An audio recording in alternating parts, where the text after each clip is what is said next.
On this week's episode of Back of the Grid, I'm back, and we're going to talk about Norris's second win and the Dutch Grand Prix. Simply lovely. Let's go.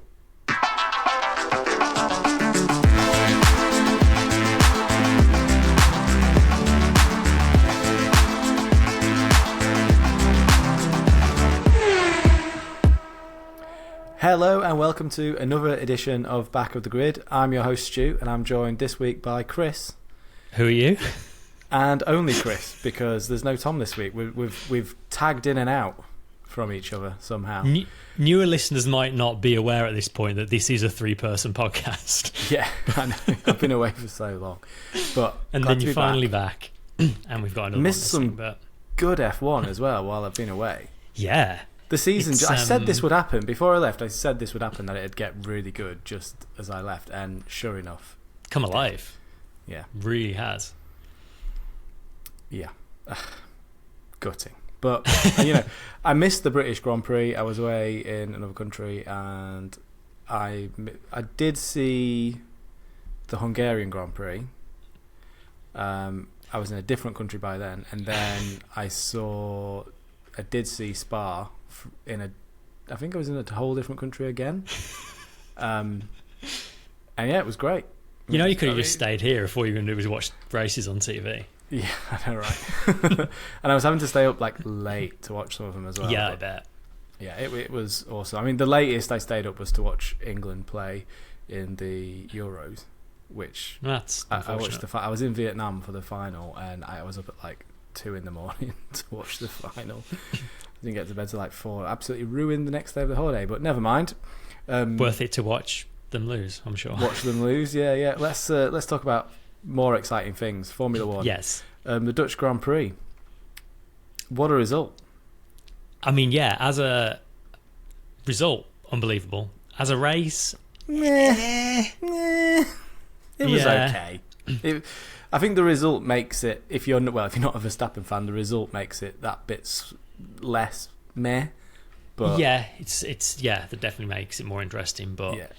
It's another track that's very spectacular in qualifying and doesn't make for great races, really, isn't it? I think. Yeah, well, I mean, there was some good racing. There were into turn one. There were a lot of moves. There was some action out of the final corner as well. We'll get into all of it, but I don't think it was such a terrible race. But I think it's the fact that one driver pulled away and just never looked like they were going to be beaten. Yeah, it's the same complaint we've had for multiple years now against Max Verstappen, only now we're complaining about Lando Norris.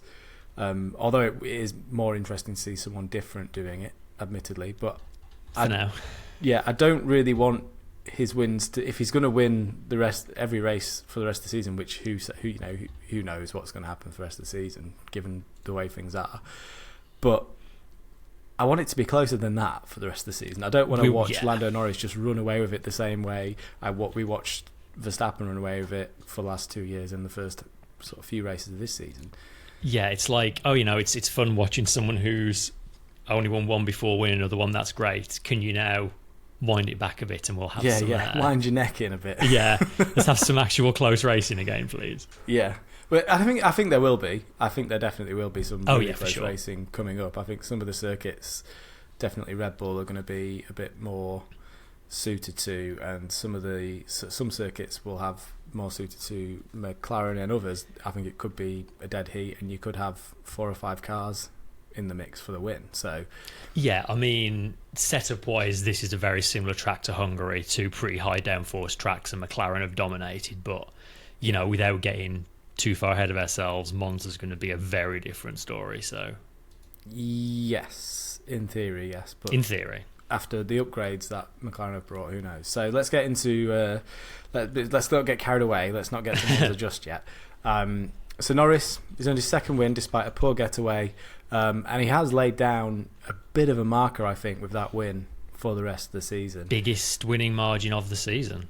Yeah, and beats fastest lap on the final lap on ancient hard tyres as well, to boot. Without any discussion with the team as well, because I'm sure if he had asked, they'd have said no, bring it home, and he just quietly recharged his battery and then gunned it for the final lap. Yeah, lad. Poor start, I mean, Yeah, I mean both McLarens. To be fair, like it makes you wonder if this is maybe a car problem, not a Norris problem. That because obviously Norris has had a lot of stick for his poor starts, and he has had worse starts than Piastri probably across the season. But they both seem to get off the line well, and then just like in the second phase, just tons of wheel spin. Yeah, that's what it looked like on this occasion. That's what it looked like. I think there's been across sort of last few races, there's definitely been a few different factors that have led to different opening lap / starts of race faults for the team, and for each of their drivers on different occasions. Like, you know, in Spa, Norris was just super conservative and left too much room and forgot where the track ended and ended up in the gravel. It was very, very strange, I thought, for a Formula 1 driver to do. But I guess he's just, you know, he puts himself under a lot of pressure, doesn't he? And I think he was under so much pressure not to fluff the start that he ended up fluffing the start anyway by trying so hard not to. Yeah, like from the moment he got pole, just all the media were like, "Oh, at the start though, is the start going to be better this time? Why about your starts?" And it's like, guys, let the guy do his thing. Prodding him. Piastri also poor start. Could have cost them a 1-2. I think should have been a 1-2. I think it should. I think the car's definitely got the pace. Yeah. McLaren do need to get on top of these opening laps and start issues. It's definitely become their biggest weakness, I think, looking at how solid that car is in a race. Yeah, although I do think Piastri's bigger problem was probably the strategy he was put on. They sort of left him out quite a bit longer than everyone else, I guess, assuming he'd have the pace to catch up and pass towards the end. But like I think if he'd have just mirrored Leclerc and Russell on their pit stops, he'd have come out a lot closer and probably have been on the podium at least. I think so too.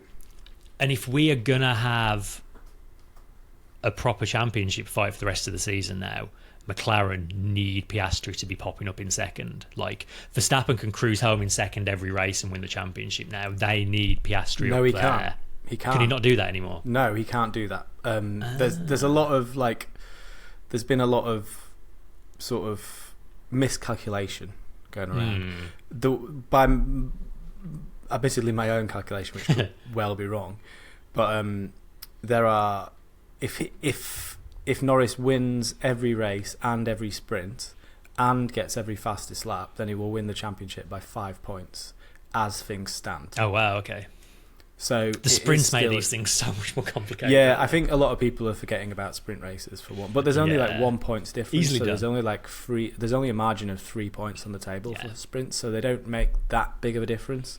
But when you consider fastest laps as well, and there's 9 plus 13 for 9 plus let's not do maths. That's boring. But yeah, there's 9 races plus 3 9 fastest lap points, 3 sprint race points margin. This is between first and second. Obviously no points if you don't get the fastest lap, and then what is it, it's 12 points per race, and it all adds up to a 75 point margin, and there's 70 points left, and there's 70 points in between them right now. So he would win by 5 points if he was to achieve what is basically unachievable. That's perfect 9 races. Yeah, I mean, no, that's not happening. No, but right. And if we're getting into it, we might as well get into this. You know, Verstappen also would have to be near perfect as well, and I don't think that car has got second place in it at every single race for the rest of the season. He's probably got 1 or 2 wins in it. It's probably got... The problem with it is, when it's not winning, it doesn't always look like getting second place to me. I've seen people talking about the Red Bull, and I think we had a similar discussion earlier in the season, that it feels like that's a car that needs 2 or 3 clean practice sessions to fully dial in. And like this weekend, there was so much rain in practice, they just didn't seem to ever quite get the car where it needs to be. And we saw the same at sprint weekends, like Imola, for example. They just limited practice sessions didn't seem to get the car dialed in. And we've seen it multiple times now. Like it's a very knife edgy kind of car, I think. Yeah, and I think that's fine for the first half of the season before everyone's fully caught up. But I think, and Verstappen has been very good at limiting the damage so far. He's exceptional actually at limiting the damage and bringing, getting the absolute maximum out of the car on every occasion. If he does win this World Championship, he will absolutely 100% deserve it, because it's already looking on a knife edge for me for him. Yeah.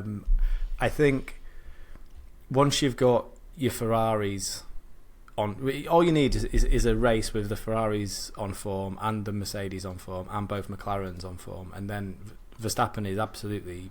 We have discussed this earlier in the season.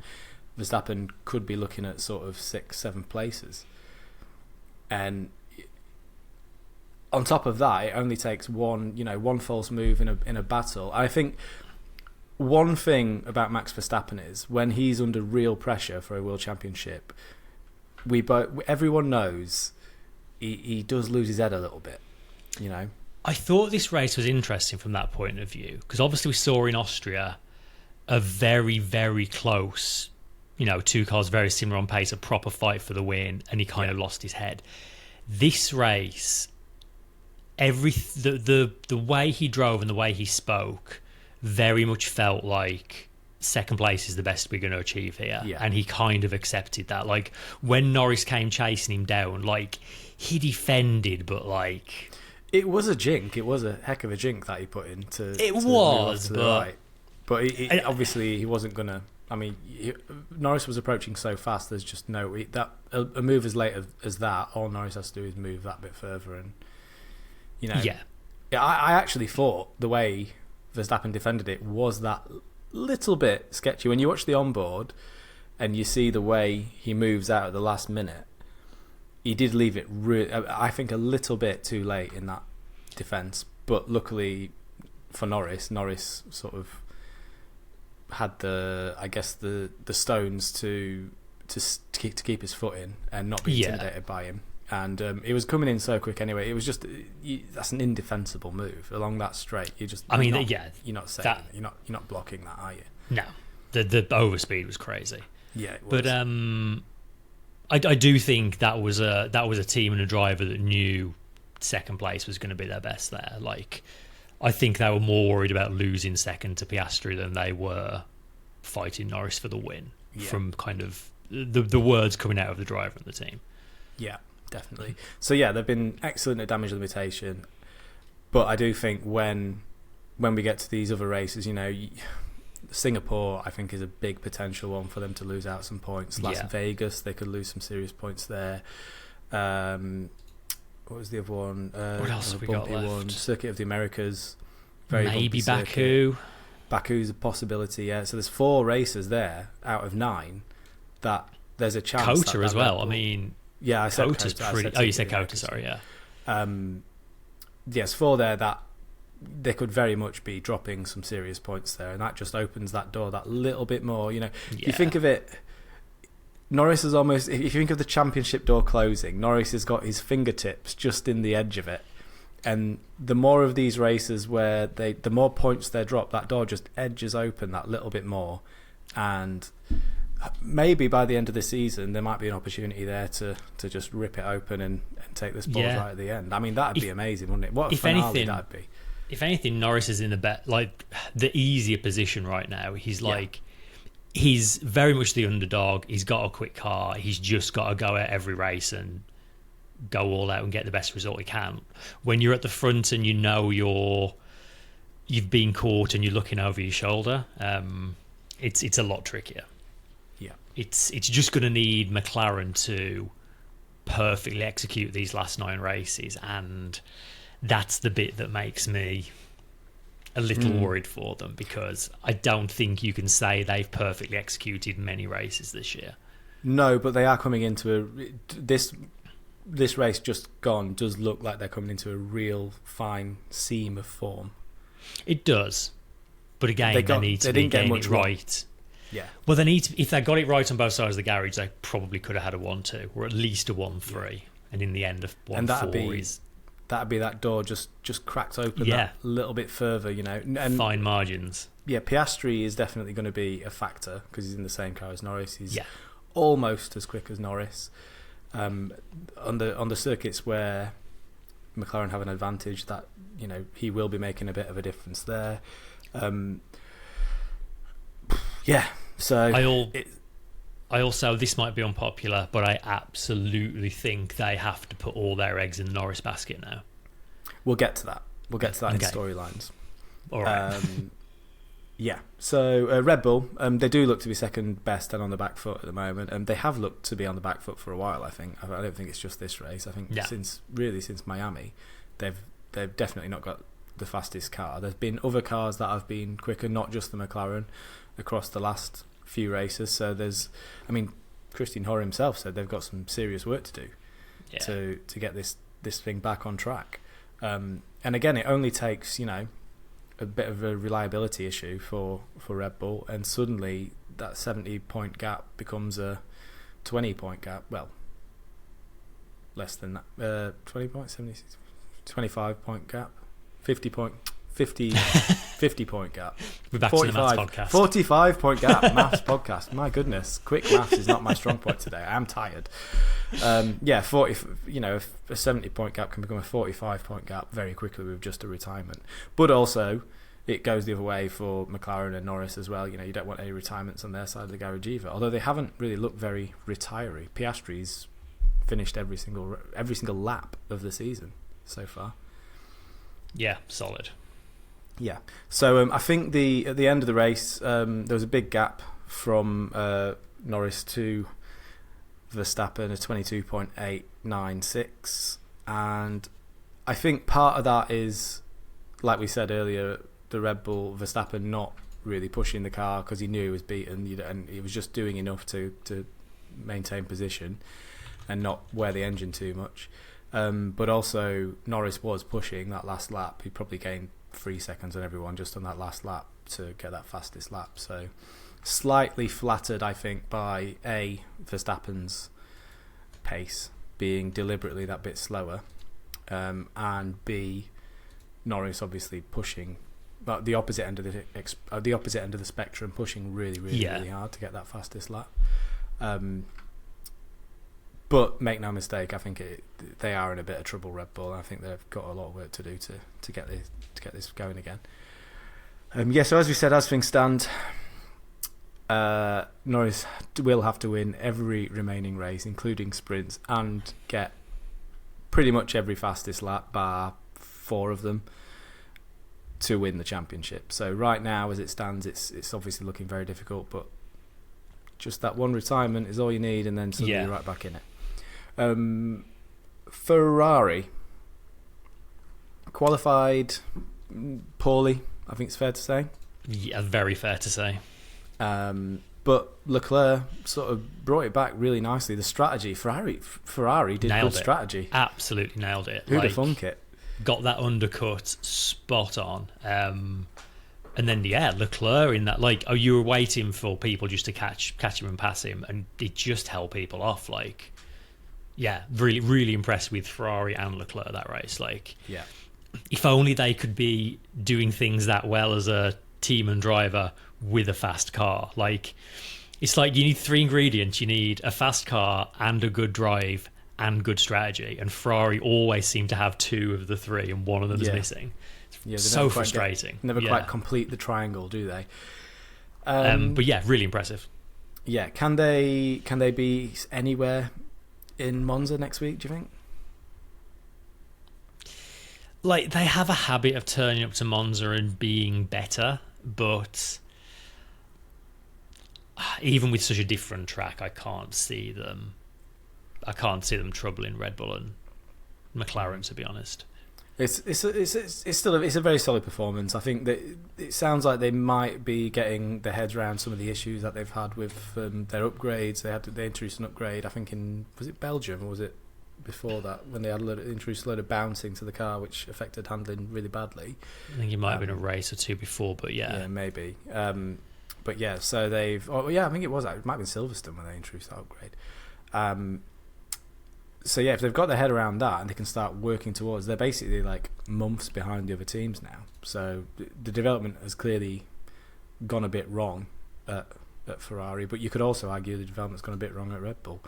But yeah, if they're getting on top of it and they can, they claw their way back into the mix, then I think we're in for an interesting remainder to the season.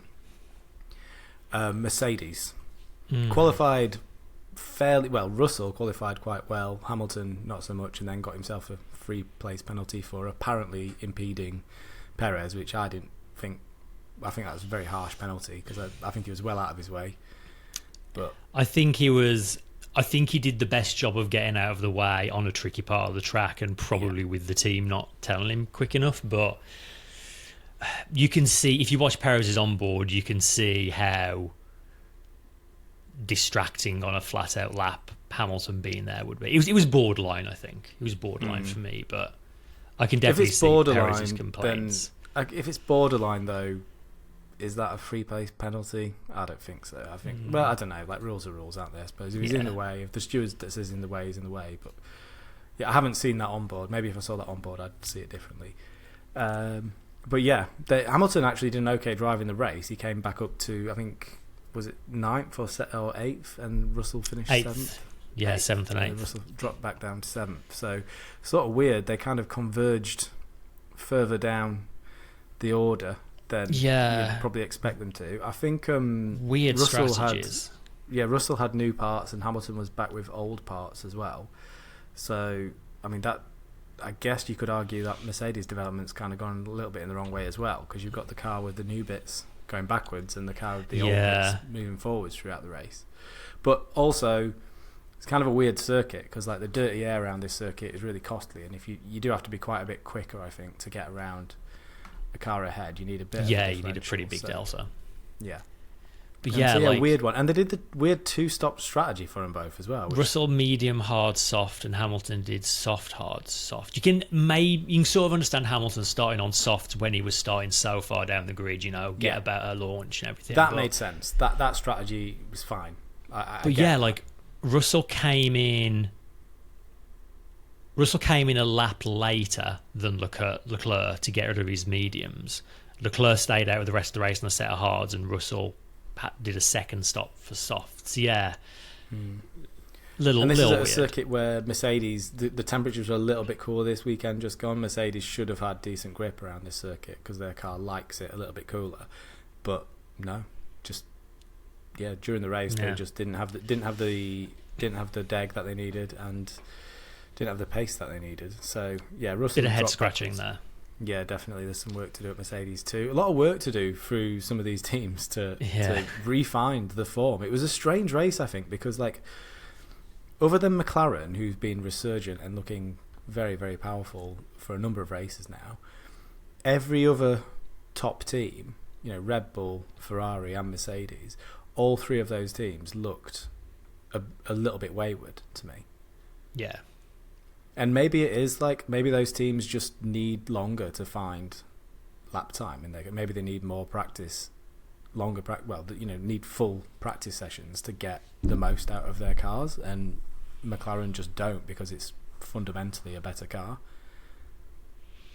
Yeah, it's a weird track as well. It's like such unique characteristics. It's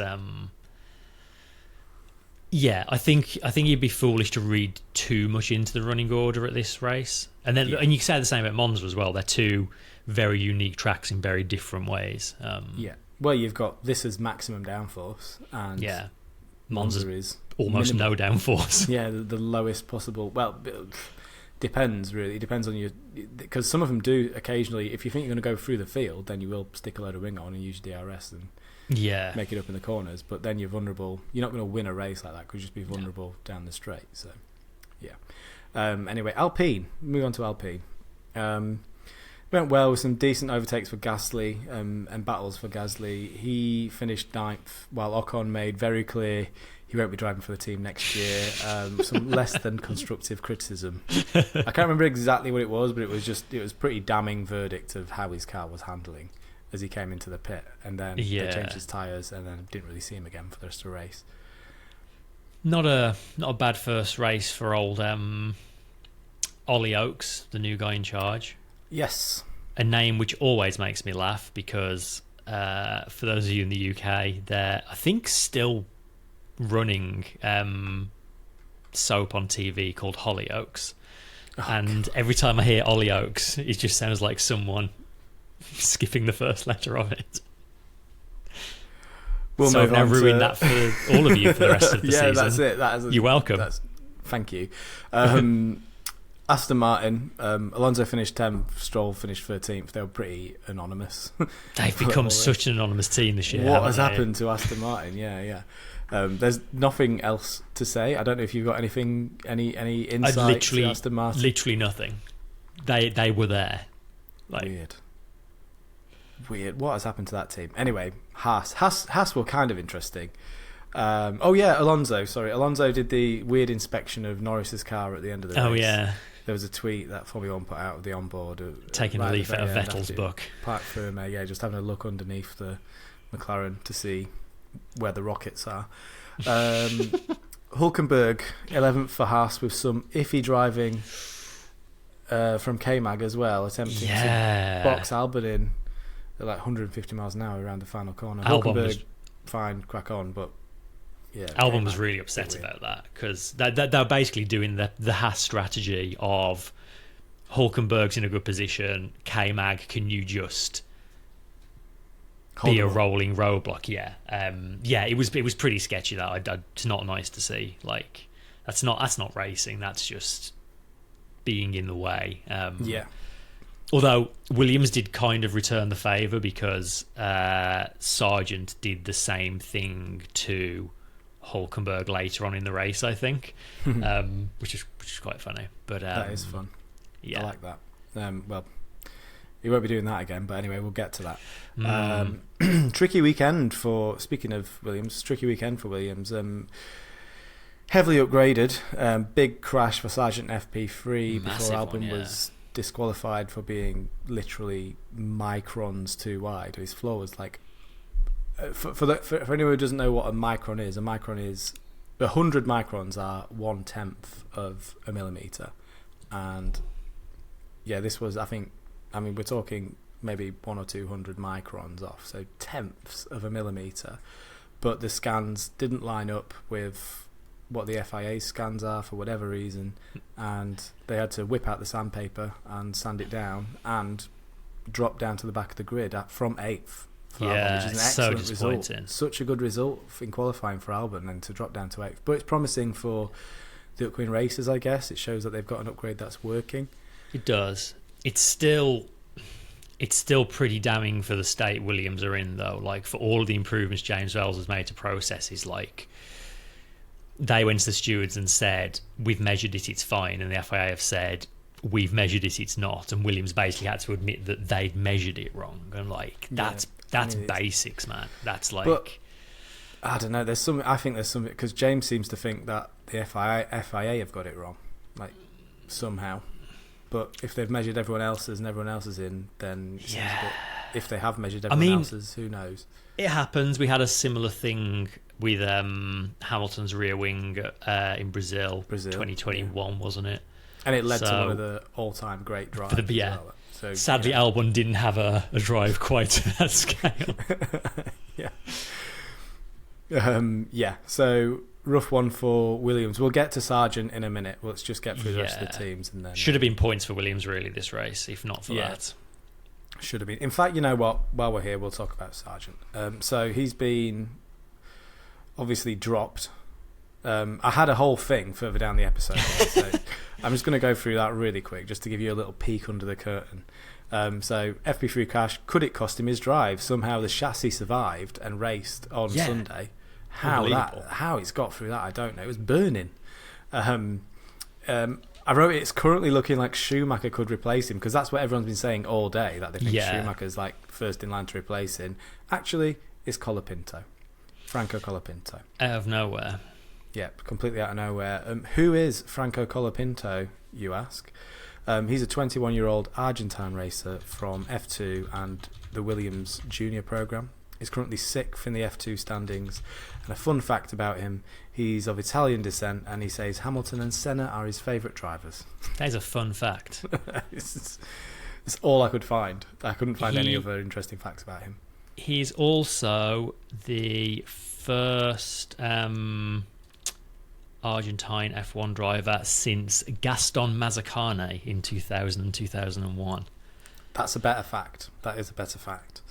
I mean, yeah. First of all, what do you... All right, there's 3 things I want to talk about here. The first is, what do you make of the decision to drop Sargent? Mm-hmm. You want me to answer that now? Yeah, we'll do that first. I think it's the right decision. I think when you've... there's one really, really good way of getting sacked from a Formula 1 team, and that is absolutely destroying a newly upgraded car at a team that has, struggles to bring upgrades to their car. They've waited this long to do it. Yeah. And then literally next session out, third session out in the car, it's just in the bin. No, you can't do that. In the moment, it felt like a final straw, didn't it? Seeing that crash, like it was wet, and there was no. It was exactly the same mistake he made in practice in Japan. It was wet conditions, and he just strayed a wheel onto the grass. It's negligent, is what it is. You can't do that. You can't drive like that. You can't drive these cars like that. You got to be better than that. So anyone can tell you, obviously when you're pushing any car hard, mistakes are going to happen. You're going to go wide, but you have to pick your times and pick your battles. Yeah. Don't do it, when on a drying track. Not even barely even a drying track. It was still fully wet, really, at that point. It's definitely inters at that point. Be more careful. I know, be more careful sounds a bit silly, but you're not fighting for a championship. You're just fighting for your drive. You want to get good times, but pick your corners, pick your fights. Practice 3 is not the time to do that. No, absolutely not. Yeah, he it's harsh, but he's been given every opportunity, and it's just not happening. Yeah, I think it's that, and as well the money that it's costing the team. An accident like that is costing an absolute fortune. So even if he is bringing sponsorship money and whatnot, there comes a point of diminishing return, not diminishing. There must be a crossover point where the sponsorship money you're bringing isn't as high as the amount you're costing the team. There's a net negative. And there's certain other drivers on the grid who could probably crash it every weekend and still be bringing more money in than they're costing. Yeah, that's true. One very much springs to mind. But my second question: what do you think? Do you think being dropped now is better or worse for Sargent's future prospects than seeing out the rest of the season? Because there's a lot of talk around him maybe getting an IndyCar drive next year. Do you think it's better for him to have seen out the rest of the season and continue to struggle, or is it better now that the decision's been made for him to just cut your losses, you're out, go find another drive? I think it's much of a muchness. I think the damage is done. I think even if he'd been there for the rest of the season, his reputation's not getting any better, is it? Because it's just going to keep the same things are going to keep happening. So I think now is the right time for the team to get rid of him. I think it's probably the best thing that could have happened to him, actually, because he can't do any more damage to his reputation over the course of the remaining races of the season. But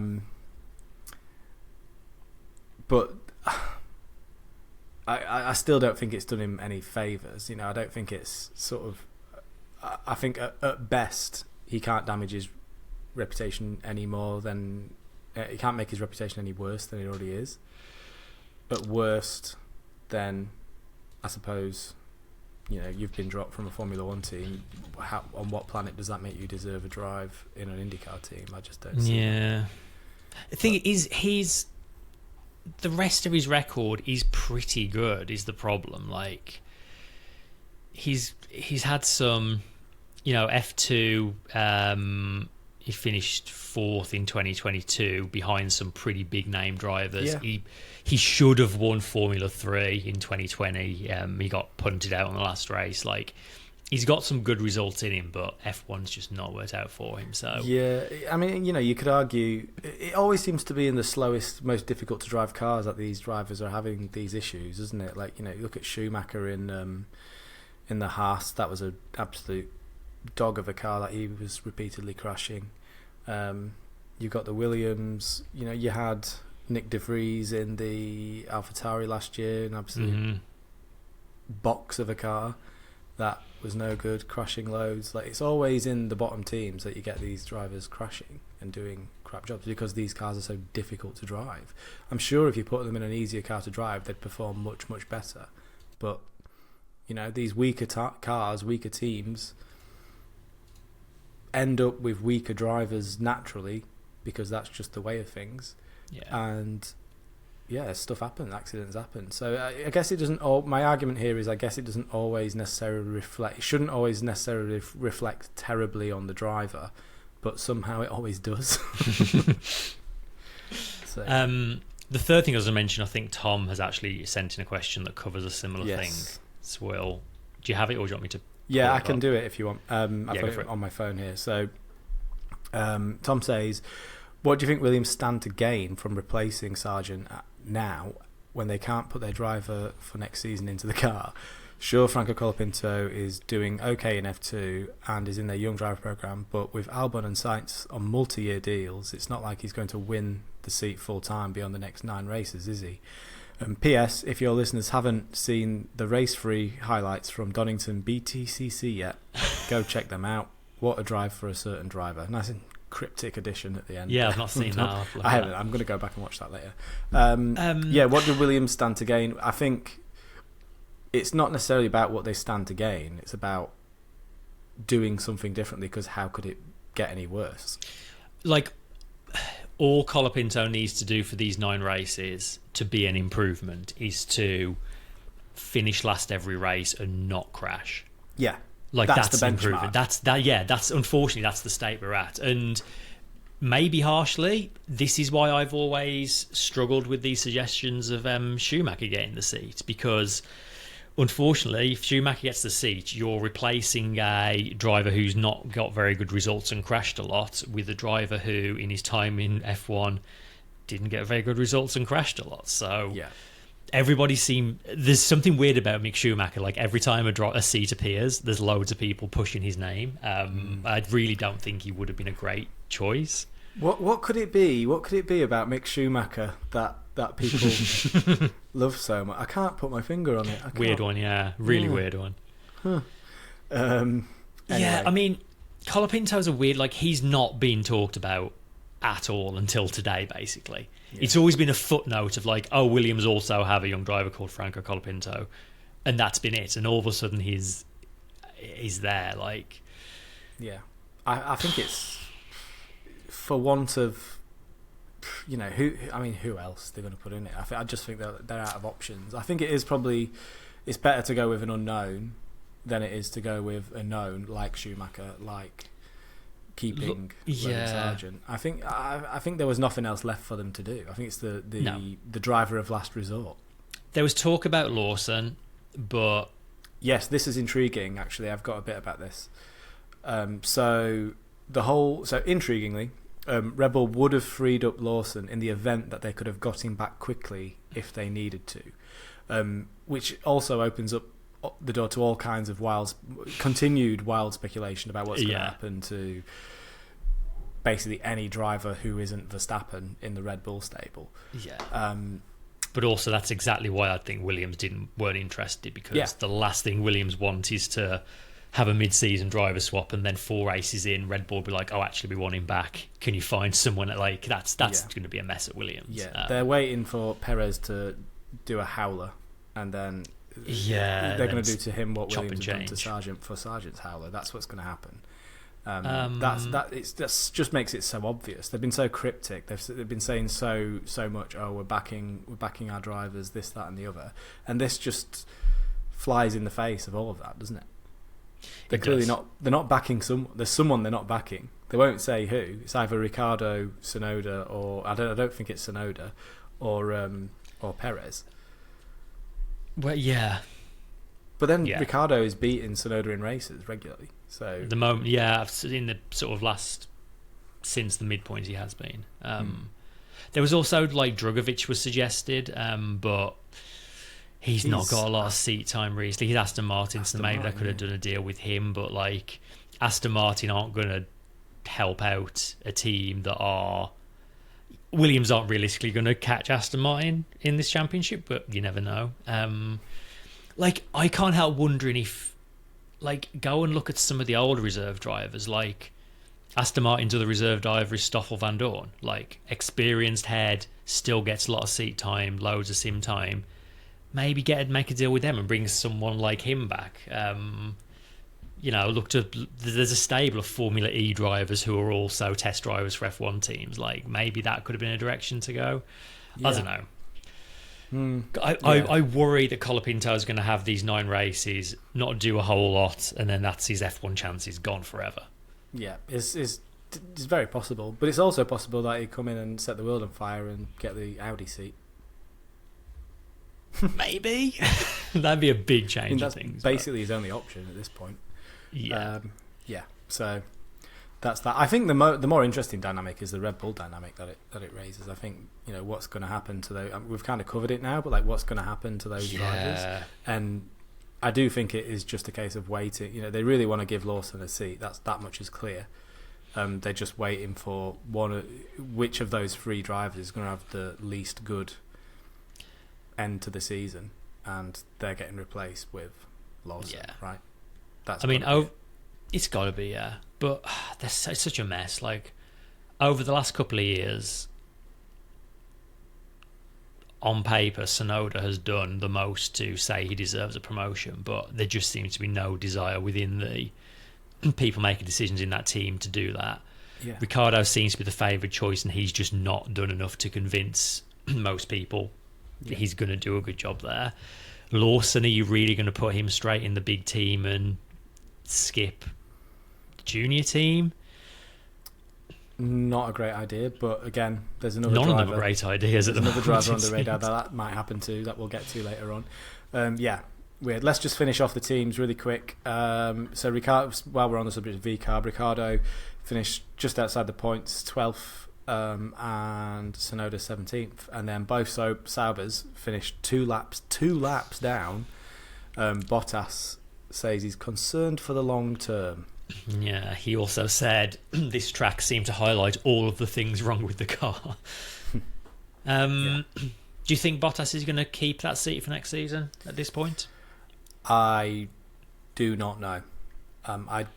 The way things are looking at the moment, I don't think he will. I think they'll get something completely different in. Given that every other driver on the grid seems to have had a look and gone, "Now you're all right." Yeah, I mean, does Bottas even want that seat next season? At this point, it's that seat or he's not in F1, so I guess he does. But when he's coming out with lines like "concerned for the long term," that's quite pointed, isn't it? That's kind of like saying, "I don't want to be at this team anymore." It sounds like he's got a bit of a better relationship now. Binotto's in charge and not the previous guys, but I don't know. Yeah, it'd be very interesting to observe how that one shakes out. Shall we choose a driver of the day? Yeah. It's Norris or Leclerc, I think. Yeah, I think it has to be Norris. I think he dominated. The only slip-up was the start, and that's kind of out of his hands by the look of it. I think that's a any more than made up for it. Issue. Yeah, absolutely, yeah. So for me, it's Norris. We have an honourable mention to Charles Leclerc. That's what I've written down. I can just about go. Yeah, I can go with that. Like, I think Leclerc's an extremely close second. I think Leclerc absolutely aced that. Yeah. But yes, I can go with Norris. Nice. Move of the day. Everyone that I kind of mentally jotted down seemed to be a Sainz one. Like Sainz had some pretty tasty ones. Like he did Alonso around the outside at turn 1. And then, when he tried to pass Gasly and they did like side by side through 1 and 2, that was really good. Yeah, that was entertaining. In fact, I remember making a mental note seeing that. That could be my move of the day. So that's top of my list. I think the other one we've got written down here is just everyone on Cayman. Yeah, it's everybody all at once. I think it was Alonso, Stroll, Gasly, Albon. And Albon, all in the space of one straight. On one straight. Savage. Imagine being in that Haas and that happened to you. Rubbish.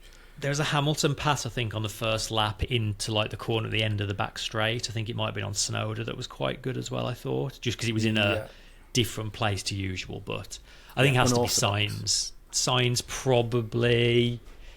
If I had to pick one, I'd probably pick the Alonso one just because it was around the outside, which is always pretty tasty. But I think I enjoyed the Gasly duel the Sainz and Gasly duel was my favourite. That was good. You did have to work hard for that. Yeah. I prefer those. Regardless, it's Sainz. It's Sainz. Yeah. Next award. Honestly, what the f*** are we doing here? So I'm working the soundboard this week. I'm not used to it. This is normally Tom's job. I've got a couple. I've got one particular one. Mm-hmm. The broadcast direction this week. Did you watch the whole thing? Did you watch the race live? I didn't. So I watched the edited highlights, and there was still stuff being missed, even when they had a chance to try and fix the problem. So it must have been bad light. Do you know why that is? It's because they cut the highlights just directly out of from the feed, from the normal feed. They don't like pick up extra shots or anything like that from it, or rushes, because it's too fast. You need to get the highlights done as soon as possible. Yeah, because sometimes if they've missed stuff live, they'll like use the commentary over a replay instead to try and make up they for it. do that. But and even from the highlights, I could tell it was bad. Yeah, occasionally you'll get the comms to actually record new lines for you as well if you need them to. If something happens to the broadcast, there's a fault or something, then you'll do that. But anyway, we're getting into the weeds. The broadcast direction I thought this week was really poor. They seem to either miss or come to the action late, or they'd show it in a tiny box, having nothing particularly exciting going on the main feed. Sorry, I'm waving my hands around everywhere and ruining my microphone. And worse still, they're showing like insignificant replays over the top of unfolding tensions on the track. Like there's stuff happening, there's stuff about that. You just get into this feeling of excitement. Oh, what's going to happen? Then they throw a replay at you of something that's not even anything. There seems to be a fundamental misunderstanding of why you have the picture-in-picture. They show the exciting stuff in a tiny corner, and then the mundane live feed on the main screen, and just do it the other way around. Yeah, you should cut to the overtake and keep the boring bit of the live feed that's happening at the moment in a little tiny box of boring. Yeah, it should be a tiny box of boring, not a tiny box of action. Yeah. What are they doing? It's just absolutely, honestly, that place. What else we got? We've got timing tower showing Bottas and Sainz on the podium at the end. Yeah, that timing tower was broken all over the shop, wasn't it? A bit of water's got in somewhere again, I think. Yeah, during the pit stops, it was jumping around like crazy. Like people's times were turning into like 18-second gaps and then jumping back down to like the actual gap that they were. Just absolutely horrendous. Look at the state. Someone's put an image in the Discord. Yeah. Horrendous. And then finally we've got Magnussen tactics, which you picked up on earlier. Yeah, ropey. Yeah, not a fan of the Haas Magnussen book of holding up other cars. Discord have also suggested Haas not being able to leave the country after the race, which was a pretty bizarre situation. I wasn't gonna bring this up because it sort of we're getting into political weeds a little bit, but yeah. Very, very strange. For financial reasons, their stuff was impounded until some money had cleared, which has happened now, and they will be getting to Monza in time. Because at one point it was like they might not be at the next race. But the bailiffs showed up at the track and like took inventory of everything that the team had, and also the person or the party that they've had to give the money to also were owed a race car. I love the idea of the bailiffs turning up with like a transit low loader ready to take the cars away. I know, imagine. Yeah, in like just stick a tarp over it, it'll be fine. Yeah, beat up old white van. What's winning? I feel it feels harsh putting it on the broadcast direction because I suppose it's not there. I think the Magnussen tactics is. Yeah, I think that's fair enough. I can go for Magnussen tactics. What bothered me. Yeah. Yeah. So. Hang on. A picture's just appeared in the Discord, which might take the biscuit. Oh wow. That is some sort of float for the drivers' parade. I did see this actually. There was a few drivers' parade was pretty insane. Yeah. Also, the trophies as designed by Robbie Williams. That was a weird. What? Did you see the trophies? Famous architect / trophy designer Robbie Williams. That was also utterly bizarre. This is too many bizarre things to get into. If you want to look at why Robbie Williams is designing trophies, you can read about it online. It's bizarre. We'll stick with their original choice and we'll say Magnussen tactics and we'll move on. Whoa.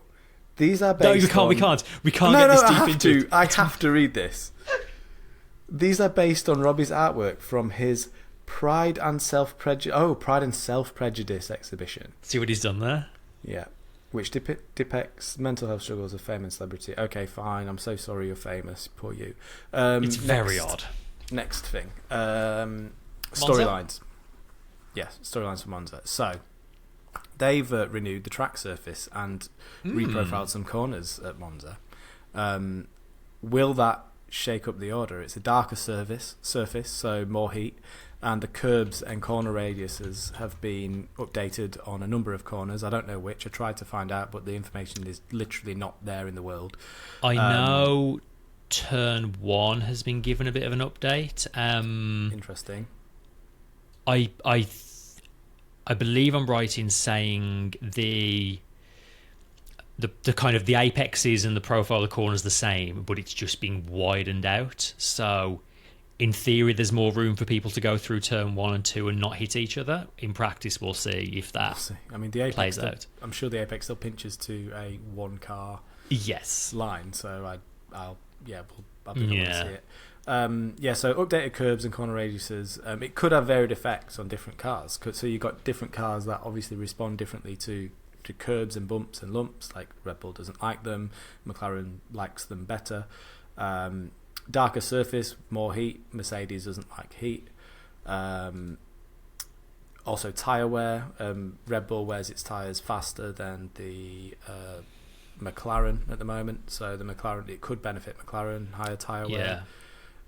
Lots of tyre management I expect will be going on. The weather is supposed to be quite warm as well. It's supposed to be no lower than 30 degrees in the air temperature, so the sun is going to be beating down on it the whole weekend. It is going to be toasty roasty on that circuit. You're going to get like 50 plus degrees track temperatures, I reckon. So that doesn't bode well for Ferrari and their tyres. No, but they are better than they were, so they might be okay. They might even, I would say, their tyre management might even be a bit better than the Red Bulls. Yeah, I'm so used to the last decade of Ferrari just eating tyres that it's hard to get away from them. So, I can see a world where the Ferrari and the McLaren are both a little bit quicker than the Red Bull this weekend. Being Monza and Ferrari Monza tends to be a good combo. And McLaren have obviously got previous at Monza. They won with Danny Ricciardo. It won two actually, with Danny Ricciardo and Norris a couple of years back. You wouldn't bet against another 1-2 this weekend based on current form. Exactly. My next storyline: can McLaren continue this dominant showing, and will they now assign Norris as number one driver, Chris? They have to. They simply have to. After the last race, they have now proven that they have the fastest car in Formula One right now. Yeah. Only one of their two drivers even stands an outside chance of catching Verstappen. Yeah. They have to put all their eggs in the Norris basket. Yeah. If they want the Drivers' Championship, they've just got to. Making sure Piastri winning in Hungary is probably the best thing that could have happened for them, because they now are not going to have a situation for the rest of the year where Piastri is on to win his first race and they have to tell him to let Norris through. It's like, you've got your win now. You'll have more opportunities next year, but this year it's all Lando. It has to be. Do you think that they were already thinking of that in Hungary? Quite possibly, yes. I think they might have been. I think if they're thinking, if he's going to win, he needs to win this one so we can... I think it was like... I don't know at what point over the weekend it was, but there was certainly a realisation over that weekend that's like, oh, we've nailed this. Like, we've got this. We are the quickest guys here now and could well be for the rest of the year. Like, we need to start thinking big picture. Yeah, big time. Cool, okay. next storyline, which Red Bull's going to show up for this race? We've had different engine covers, different floors, we've had different everything, and nothing seems to be quite working the way they want it to work. Yeah. Are we going to get a fast Red Bull, or are we going to get a slow Red Bull? I say slow. Yeah. Not the fastest car. I'm not filled with confidence for Red Bull this weekend. I don't know if this sort of track's necessarily going to suit them. Like Spa, they didn't have the best of times, and that's a pretty top end reliant circuit. So yeah, I think they're going to struggle this weekend. Yeah, I also think there's to go faster around Monza, you need to be able to ride the curbs, and yeah, that Red Bull don't like curbs. Not what they're good at. No, not at all. You know, the Ascari chicane, the Lesmos. Like Lesmo's not so much, I suppose, but it's exit curb on the second Lesmo you're riding. Yeah. But like turn 1 and 2, you got to be all over them. And second chicane, you got to be all over second them. chicane, yeah. Yeah. So they're that's going to have a rough first sector for sure. Yeah. Everyone else is just because it's so low downforce, you know, it's all going to be engine power. The Honda is good, it's a good engine, but I think the Mercedes has finally caught it up again. I think they're more or less I think so too. on an even keel. Especially watching Norris just drag past Verstappen the other day. Speaking of Mercedes engine, which Mercedes/Ferrari will we get at this race as well? I mean, Mercedes were good at Spa. Like, they're definitely better than... They won Spa, they were better than good, they won it. They won, were disqualified, so won again. Yeah. Like, it's a pretty good place to be.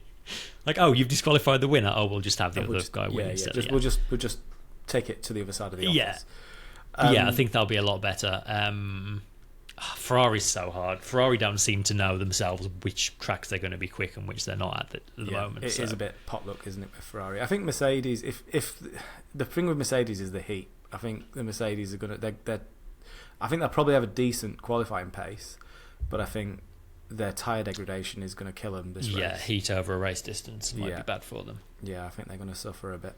And then my next one, this was obviously written before the news broke right at the end of the day. Will we get any mid-season driver changes to driver lineups? Not anymore. Yes, we will. Yeah, we know the answer to that, so that one's been answered. Yeah, and based on all that, I guess we can make some just a note, we're not going to go through... Tom got a point for last week's predictions. He correctly predicted that Norris would win the race, would be fastest in quali. No one else scored points. I didn't even make predictions last week, so I was never going to score any points. We're going to do... We'll update you on the predictions league and all the other things next week on the next episode, because Tom's currently in an Airbnb somewhere with potato powered internet, so he's unable to update the website, but he will as soon as he's able to. Yeah. So with all the storylines mentioned, let's make some predictions for Monza. Who's your fastest qualifier, Chris? I'm going to go... We're going to do a mid-season change of our own. You can take over for this bit. Alrighty. I'll make you go first then. Who's your fastest qualifier for Monza? I think Norris. It's easy. He's going Norris. I'm going to go a little bit left field and say George Russell. Oh. I don't hate that, you know, because I think they will be good in quali. They're not. He's not going to win. There's no way he's winning this race with the temperatures. Absolutely no chance. But for the winner, I'm going to stick to form and say Norris, I think. I'm going to say Norris for the win as well. I'm going to try and go for the double Nor and get myself some points on the board, since I've not entered for the last, 3 races? I seem to remember texting you some predictions at some point from... Yeah, I think you did. I think we got the ones you messaged in, whenever that was. Did I score any points for those? Probably not. No, that was weeks ago. Who's your first DNF? First DNF? Oh...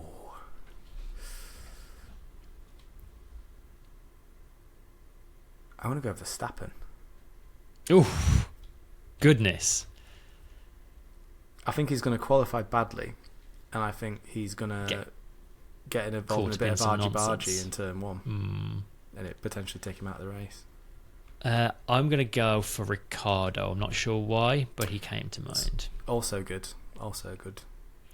Red Bull hate shining through. Next up, number of finishers. Yeah, that's an interesting factor that Discord have just mentioned. Is Colapinto going to finish his first race? I'm going to back him. I think I'm going to say 18 finishers. I'm going to go 17 then. Or maybe I should go 19. I'm going to go 19. I'm going to very quickly add Franco Colapinto to the pool of random drivers. And there's a good chance he'll get picked because there's only 6 left. Ooh. He hasn't. Oh. It is Lewis Hamilton. Ooh. 6th.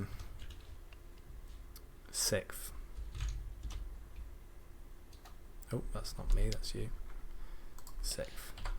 I think better than 6th. I'm going to go... Is he going to bully beat Russell? I think you've got 4th. You've got 4th. Russell qualifying fastest. So. Yeah, that's true. So is Russell going to drop back into the clutches of Hamilton? I'm changing it to 5th. Okay, there we go. Cool.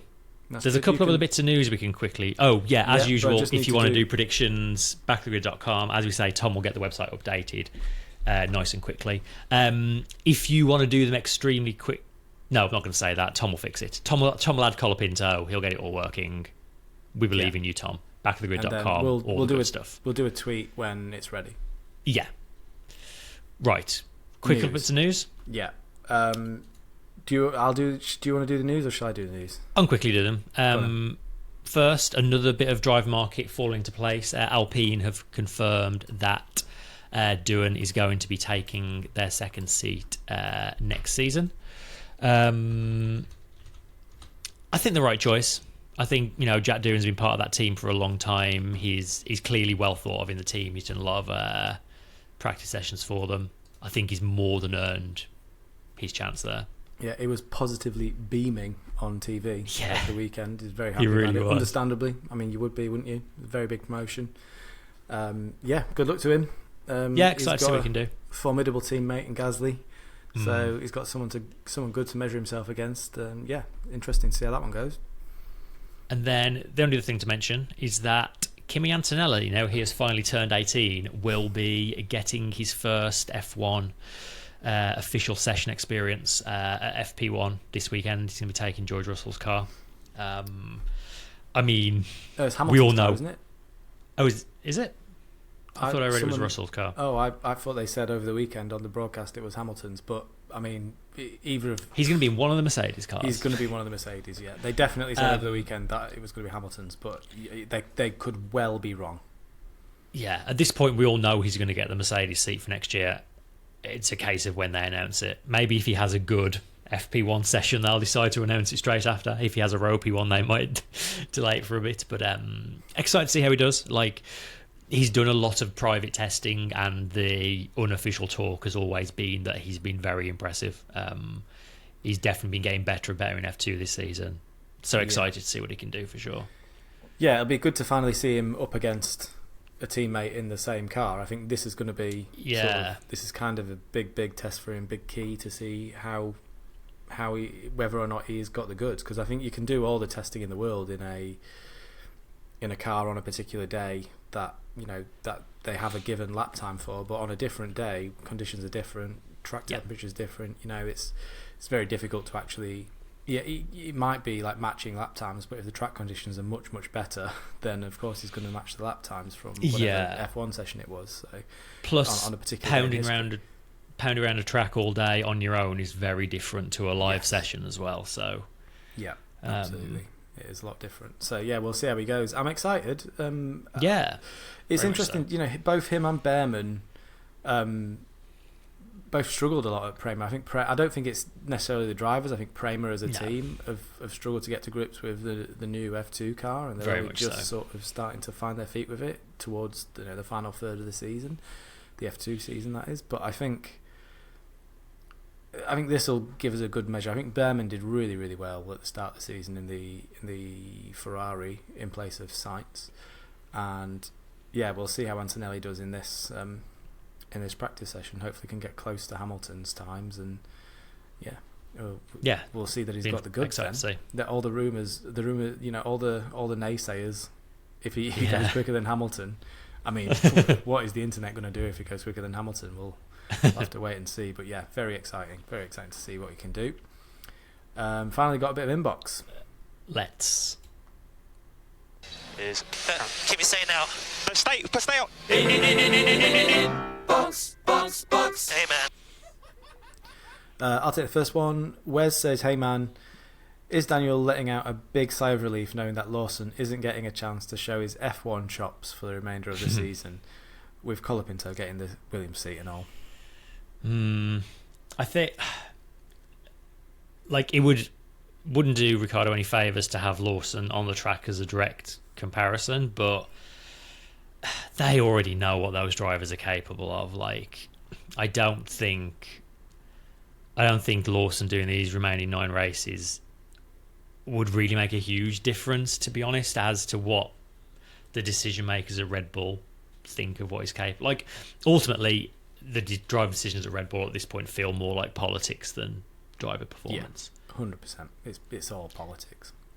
Tsunoda's done a great job over the last couple of years. He's steadily improved. He doesn't seem to be wanted. Ricciardo's favourite boy, and he's not performing. Lawson, some people seem to want him, some people don't. It's weird. Yeah, and it's killing the team. There's no doubt about it. You've seen the way that team is causing damage from the start of the season with all the Horner stuff, and now the Verstappen's kicking off. Helmut Marko here, there, and everywhere. Newey leaving, that team. Jonathan Wheatley as well now. Wheatley's gone. All the big names sort of jumping ship. It all looks like it's falling apart a little bit at the moment. For Red Bull. Seems like Audi might be interested in Lawson as well, because if Red Bull don't get him a seat next year, he's free to go to other teams. So they won't want to lose him. No, they won't. That'd be a big L for them if they manage to let him slip through their fingers. Yeah. And the next question. Yeah, finally from Tom Murray, who says, hi everyone. With the just announced this second Argentine driver coming to the grid for the rest of the season, do you think this opens up the slimmest of possibilities that we might see a return of the legendary Buenos Aires circuit? No. The short answer, no. It was a great circuit. I remember driving it on the very old F1 games. And there's still a very big motorsport in general following in Argentina, but it might get a turnout in Brazil for him. Maybe people might make the journey, or Mexico possibly. Maybe Mexico's a bit far, I think, but Mexico's a different continent. But at least Brazil's the same continent. I was gonna say Mexico to begin with, and then I had to have a really quick geography lesson in my own head about where everything was. Quick geography replacing quick maths this episode. Yeah. So, I mean, I can't see. You never know, do you? You never know. But it's a stretch, isn't it? Yeah, I believe I'm right in saying that circuit isn't Grade 1 anymore either. I think it's a Grade 2 circuit, so it would need a chunk of work. But that is by the by. By the by. And that is it for this week. So you can find us in all the usual places on social media. Don't forget to leave a like, a share, and a subscribe. And we will see you for the Italian Grand Prix review in a week's time. Goodbye. Bye.